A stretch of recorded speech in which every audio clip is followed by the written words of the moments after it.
Just to take it to the League of Ireland standpoint, Paul, your Shelbourne have a new permanent manager. Joey O'Brien has agreed to be the Shels manager on a permanent basis. He's agreed to a long-term deal.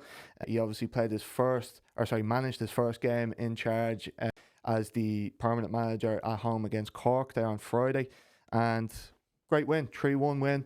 Also, actually, aside from him being his first game, it was the first game in Talca without Damien Duff. So, your thoughts on this decision by the club? I think it's the decision that makes sense. You've talked to any of the players or any of the, you've seen some of the statements that came out. It seems as though it was never going to be anybody else. And the way Duff used to speak about Joey O'Brien is that it's almost as if O'Brien had a handle over the group anyway, because he's seen as like this kind of sort of hard man or whatever. But he was like that at Rovers too. I remember a story about Jack Byrne one time where Jack had just come back from England and he was kind of acting like he was too big for the club, and they were playing a game of red arse. So I know it probably sound mad, but it was literally that.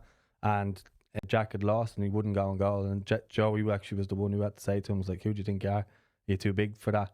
And it was a big wake up call, and that's when Jack went on to have become player of the year and all that, because he kind of swallowed his pride. But it was Joey O'Brien who made him do that. So that story kind of stands out to me, so that if anyone's thinking that they're too big time or whatever, he's not afraid to give them some home truths. And he's someone who's been there in terms of the Premier League, maybe hasn't reached the heights of, say, Duff in terms of international appearances and caps and Premier League titles and stuff like that. But Joey had a good Premier League career, and he had a good career at Shamrock Rovers as well, where he was kind of there when they started to turn things and started winning trophies. And I think he was a big driving force in that as well. He was a big player for the Shamrock Rovers squad, and I think he's come into Shels. He's been a big influence as well, and now the fact that he's the manager.